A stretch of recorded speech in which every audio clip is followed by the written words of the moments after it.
Welcome to the Big Dog Crypto Podcast. This is your number one crypto podcast to hear directly from the movers and shakers, innovators, and disruptors in the cryptocurrency industry. Follow on Twitter for updates and to communicate directly at Woof Big Dog. That's at Woof Big DAWG. Now, here is your host, the one and only Big Dog Crypto. Welcome to the first episode of the Big Dog Crypto Podcast. For our first guest, we have the one and only CZ. CZ, how are you doing? Not too bad. Thanks for having me here. Hey, thanks for being here. Now, let me ask you, a lot of business people, when things happen, there's always that first time. When you first got the idea, just the first time it popped in your mind to start an exchange, do you remember what you were doing exactly? I think, I've been in the sort of trading space for all my career on the tech side. So I was doing trading systems. But the first time I remember distinctly discussing running an exchange or potentially starting an exchange ourselves, myself was in end of 2013, early 2014. I was in the UK actually. I was with the blockchain.info team. So before I got into this industry because of Bobby Lee. So he was the CEO of BTC China. So he introduced me to Bitcoin and everything else in July 2013. And so BTC China, so it's an exchange, right? So that's kind of obvious. So I think everyone who got into crypto, usually the first business idea they have is to run exchange. So it's not a unique thing. So I quit my job to join crypto industry beginning of 2014, and then we were talking about doing a crypto exchange, just pure crypto back then, but the market was too small. So I remember having that discussion with a different team back then, it wasn't. We just thought the market was too small. So you did that, and now you're going on 3.5 years of business that Binance has been in? Yep, 3.5 years. Yeah. 3.5 years. And, I got to ask you, when you look at in 5 years from now, because obviously we're seeing crypto adoption is really ramping up, what would you say is the biggest use case that you personally see for Bitcoin 5 years down the road? To be honest, that's a really, really hard one. I don't think I'll get that one right. I'll take a few stabs. I'll take a few stab at it. Yeah. So I think exchange is still probably going to be one of the larger use cases because 5 years is not so short, not super long. And I think a few of the more obvious use cases are probably going to take off a bit more, like payments haven't taken off so far. And now with DeFi, the trading may change. So it may be uncentralized. But with payments now, we have like Binance Card. We're now latching onto traditional fiat payment rails. Mm-hmm. So now if a merchant accepts Visa or accept any third party, they don't have to change. But the users can pay in crypto. So I think that's probably going to take off. The other stuff is really, really hard to predict. But isn't that cool if you think about it? Like, because you've been in the space for a while and you've been in finance before. Did you ever think you'd see the point to where crypto was coming as an acceptable, you see it just being accepted more? It's going to eventually be every day. Did you really think you'd see this point? You know what I mean? Like, it's pretty amazing. I think, yes. Well, I strongly believe that crypto will be everywhere, will be used by 100% of the people around the world. So I fully believe we'll reach 100% adoption. And then there's going to be multiple use cases of crypto. There's going to be thousands of use cases of crypto, and including that many that does not exist today in the fiat world. So for example, even today, like we can invest in projects across the world. And then you can raise money on using cryptocurrencies and from people all around the world. You can stake your crypto to do yield farming to earn interest. You can make crypto loans. So a lot of these things I actually did not foresee happening this quickly. I kind of foresee payments should probably take off first. That unfortunately did not happen that way. So it's very hard to predict what's going to be the next killer app or next user case. But if we look at the slightly longer time horizon, I'm fully confident that like if we look at like 10, 20, 30 years, crypto will be everywhere. Crypto will just be like the internet today, and probably even more. So there's probably a lot more use cases that we have not imagined. So yeah, I mean, even DeFi, right? If you asked me at the beginning of 2020, I would not have said stablecoin trading is going to be a big thing. That's just counterintuitive. So it's very hard to predict. But I think if you look at the longer future, crypto will be everywhere. I have like 100% full confidence conviction on that, and that's why I'm in this industry. Well, I mean, that makes sense. I mean, it's going forward. A different question. What's your favorite movie? Actually, I have a lot of favorite movies. I think the Interstellar is probably like the one that jumps to mind right away. I like Star Wars. I like a lot of the Marvel's movies. I like Lord of the Rings. So yeah, that's a lot. Just interesting, because I think people, they know you as CZ, they know you on Twitter, and I think people always like to know a bit more about you. So that's why I would ask you that. And then also too, I got to ask you this: if you could choose any country to live in, even let's say a couple of countries, let's say at some point, down the road when you retire, whatever, you're still young, where would you live? What would you do? I think in terms of like living long term, like kind of retirement place, I think Canada is great. It's really nice environment. People are really nice. It's a kind of chill and laid back country, and it's highly civilized. Have one of the highest living standards or living indexes. Singapore's great, and I think Singapore's like a tropical country. Everything's super organized, everything's super advanced. But Singapore is a bit more of an advanced city, so it's like a very compact, relatively compact city. If talking about retirement, I probably want something quieter, like someplace quieter with like a lot of like green land, etc. So I think those two like jump to mind. There's actually a lot of really nice countries I've not been to. I do travel a lot, but I travel between the same countries all the time. So for example, I've never been to Australia. So I think New Zealand, those places are going to be super nice from what I can see. I've never been there. I've never been to South America, so those places should be pretty nice as well. So I do plan to travel a bit more in terms of a leisure travel, but now all my travel is work travel, so I haven't been to a lot of places, to be honest. I've been to like 30, 40 countries, but not more like this. I know people who've been to 80, 100 countries, and they know a lot more than me. So, but I think there's a lot of choices. I'm not that picky. Australia is actually on my bucket list. So if you go, can I go in your suitcase? I'll just like stick in there and go. Let's go together. So let me say, so once again, another 5-year question, BNB, looking at it right now and looking how it's doing very well. In 5 years, where do you see it, and what are your main goals for it in 5 years? Okay, so for BNB, like I think the general direction is we want BNB to be a multi-blockchain coin.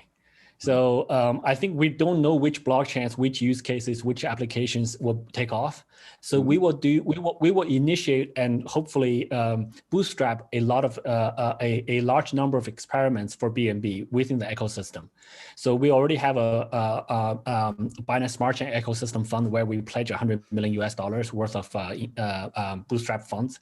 So we want BNB to try many different applications, and we will, from our part of the effort, we will try to help launch multiple blockchains with multiple applications, and we're not going to launch multiple coins. If it's done by Binance, if it's led by if I was somehow involved and trying to bootstrap, helping will help it to bootstrap financially and also from a community perspective. So I don't know exactly what all of those applications are today, and I actually don't know which ones will stick. We will have a number of failures, but we want BNB to be a multi-blockchain native coin. So this way, you'll have a large number of use cases. On this, we will also invest in other centralized businesses, independent businesses that will also accept and adopt BNB and be part of the ecosystem. So there are multiple things we can do to help encourage that. Now we're just myself and Binance, the centralized exchange, as just one part of the ecosystem. We want to grow the ecosystem together. So I can't really foresee all the use cases, but I think there's a few obvious ones. I think, as I said, I think payments is one big one that should come. We have travel, we have gaming, we have a lot of different things going on. So we even have charity, we have DeFi savings, earnings, etc. So I think BNB is going to be a we want BNB to be more of an application-focused coin. So I think Bitcoin is probably going to be the global reserve cryptocurrency for a while. We're not trying to replace that. So we want BNB to be in multiple applications where if you use an application, then you have to use BNB. So it could be messaging, it could be social media, it could be payments, it could be gaming. So those type of scenarios. So 5 years, yeah. So I think 5 years, I will ideally hope to see 20 to 50 major applications. By major applications, they should be used by more than, say, 10 million users per day. That's adopting BNB or that uses BNB as a main currency. So that's kind of my hope. Nice. Now, one of the things I'll tell you, it's interesting. I'll share with you. So I'm got my questions as have them, the ones that I sketched out on the computer. And right before we're about to start the interview, computer crashed. Probably 2 minutes before. And I say this to you because I've got them on my phone here also. But I saw you say anything goes. Yeah, right. I saw you say in an interview one time something about if something can go wrong at will or something to that extent. And I want to ask you, what is your motto? I mean, what is the main motto when you about business, about that in general? I think, well, to be honest, so this is the big thing, right? So we can't predict the future, and anything that could go wrong probably will go wrong.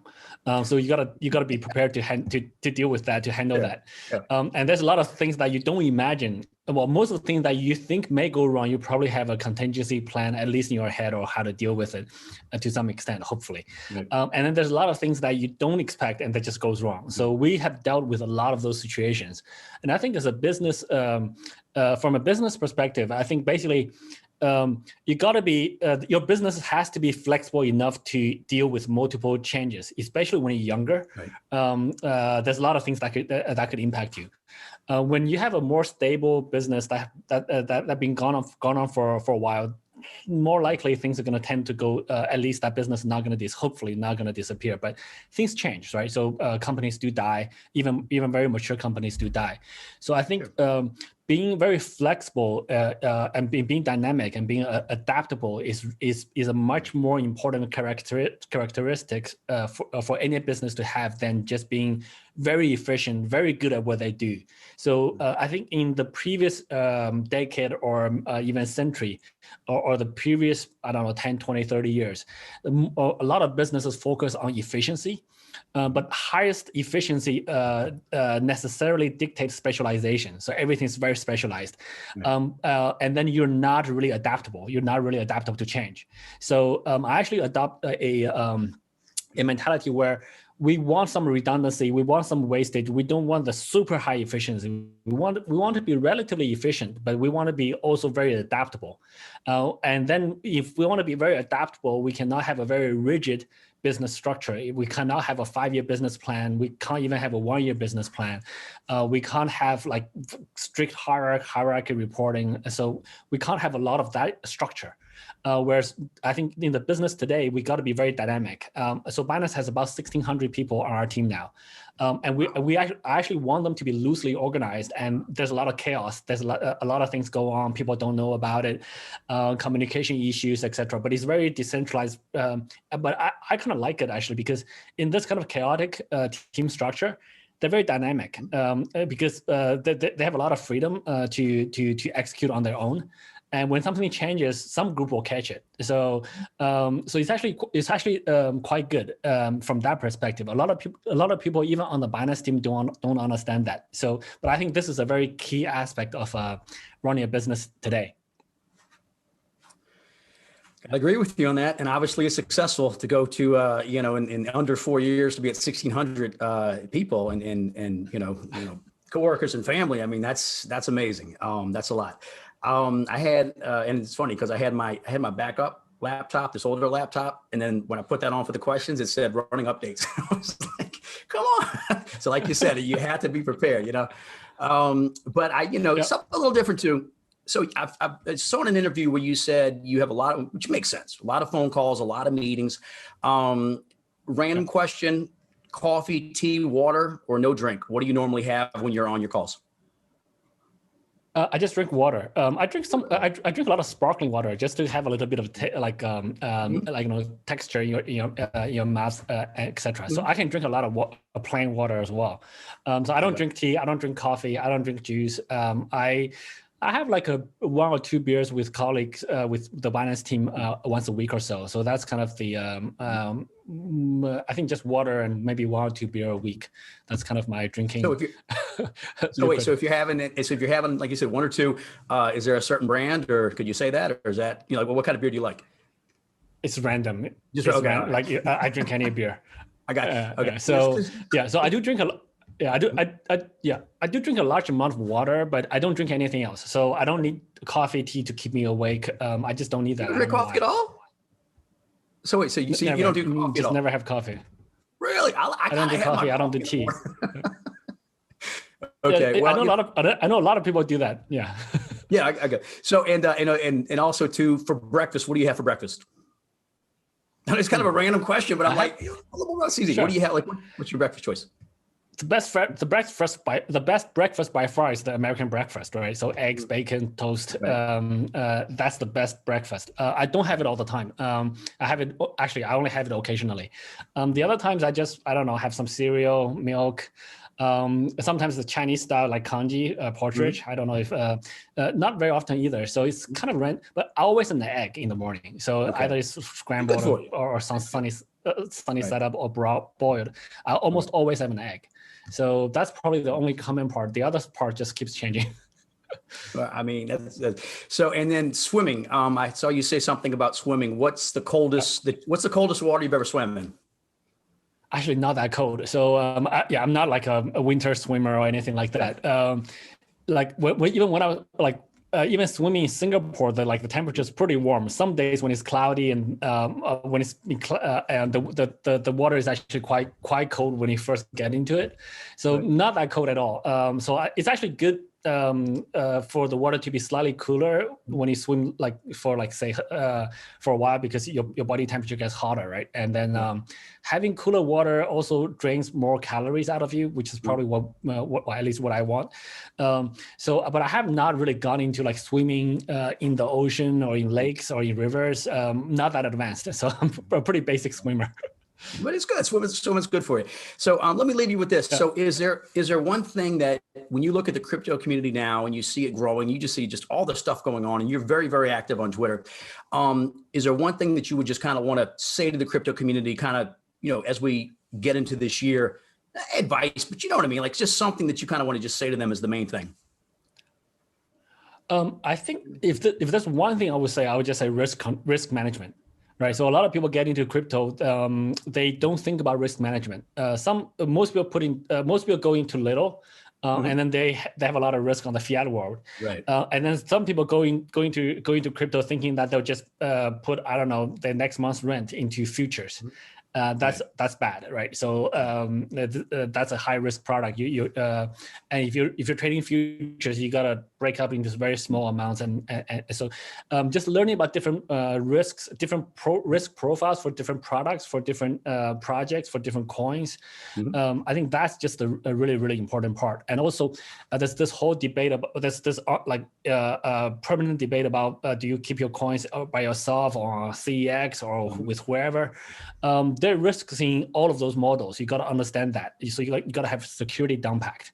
Otherwise, you're going to lose your coins. So I think that's probably the most important thing for people to get in. And once you can do that well, either holding your coins yourself or holding on exchange, you have to learn about a lot of new security protocols. If you don't follow those protocols, it doesn't matter where you keep them, you're going to lose them. So So I think that's really the more fundamental part. And then once you get that down and you have proper risk control in your investments, then it takes a while to get to understand everything else. And then I think most people do well when they have those risk controls in place, because I do think crypto will continue to grow fairly exponentially over the next number of years.